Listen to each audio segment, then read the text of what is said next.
আমাদের এপিসিসিআই সাধারণ পরিষদ সদস্যদের দীর্ঘদিনের দাবি ছিল সরাসরি ভোটে নির্বাচন করা। আপনারা হয়তো জানেন এর আগে এখানে সভাপতি, সহসভাপতি সহ নমিনেটেড পরিচালক ছিলেন, তাদের আধিক্য ছিল এবং এই নমিনেটেড ভাবে হয়ে এসে তারা এখানে এক ধরনের ইলেকশন ইঞ্জিনিয়ারিং করে প্রেসিডেন্ট হয়ে যেতেন। ওই ব্যবস্থাকে চিরতরে রহিত করা হয়েছে। এটা হলো আমাদের দাবির সবচেয়ে অন্যতম একটা দাবি ছিল সাধারণ পরিষদ সদস্যদের দীর্ঘদিনে। সো সেই দাবিটা এই গেজেটের মাধ্যমে প্রতিপালন করা হচ্ছে, এতেই সাধারণ পরিষদের সদস্যরা খুশি। আরো কয়েকটা বিষয় ছিল, সেটা হলো আমাদের পরিচালনা পর্ষদ ছিল ৮০ জনের, যেটাকে আমরা একটা মাথা ভারী প্রশাসন মনে করতাম এবং সেখানে অনেক পরিচালকের আদৌ কোনো কাজ ছিল না। এই পরিচালনা পর্ষদকে কমানোটাও আমাদের একটা দাবি ছিল। ৮০ থেকে সেটাকে এখন কমে এনে ৪৬-এ করা হয়েছে। এই ৪৬ জনের ভিতরে ১৫ জন চেম্বার গ্রুপ থেকে সরাসরি ভোটের মাধ্যমে নির্বাচিত হবেন এবং ১৫ জন অ্যাসোসিয়েশন গ্রুপের সরাসরি ভোটে নির্বাচিত হবেন। ৬ জন পরিচালক চেম্বার হতে এবং ৬ জন পরিচালক অ্যাসোসিয়েশন হতে সর্বমোট ১২ জন পরিচালক নমিনেটেড হবেন। তবে ওনারা রাজস্ব এবং তাদের কর্মসংস্থান সহ ৩টা ক্রাইটেরিয়া দেওয়া হয়েছে। ওই ৩টার ভিত্তিতে প্রথম বোর্ড সভায় বোর্ডের সম্মতি, সর্বসম্মতিক্রমে তাদেরকে কোঅপ করা হবে।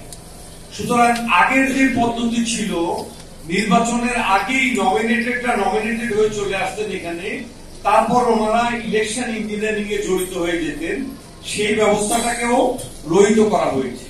সুতরাং ওইভাবে আসার সুযোগটা চিরতরে বন্ধ করা হয়েছে। আরো একটা গুরুত্বপূর্ণ বিষয় এখানে এসেছে, সেটা হলো দুইবার পরিচালক নির্বাচিত হওয়ার পরে একজন পরিচালককে বাধ্যতামূলকভাবে একটা টেনিউরে বা একটা মেয়াদকালে বিরতি দিতে হবে।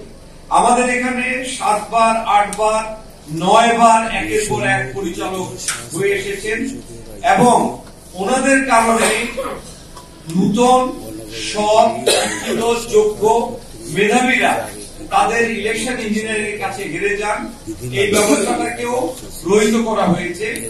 নূতন নেতৃত্ব, যোগ্য নেতৃত্ব আমরা আশা করি এর মাধ্যমে উঠে আসে।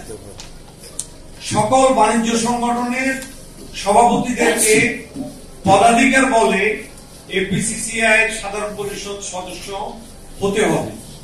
অর্থাৎ আগে ৫টা সংগঠনের সভাপতি এক একজন হয়ে থাকতেন, এই ব্যবস্থাটাকেও রহিত করা হয়েছে। অর্থাৎ ম্যানুভারিং করার যে সুযোগগুলি, সেগুলিকে এখানে রহিত করা হয়েছে।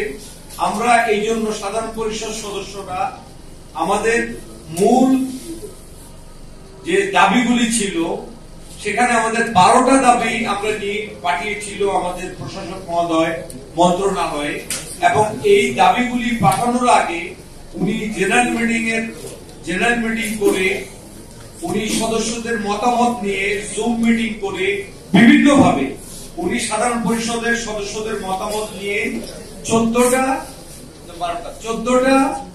সুপারিশ উনি মন্ত্রণালয় করেছিলেন। সেখান থেকে প্রায় 6 থেকে 7টা দাবিগুলি এই বিধির মধ্যে সংযোজিত হয়েছে।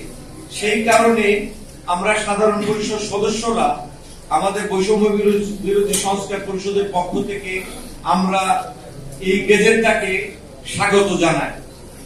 আমরা আশা করি আমাদের আরো যে সমস্যাগুলি আছে, পরবর্তী বোর্ড এসে সেগুলি নিরসনের কার্যকরী পদক্ষেপ নেবে।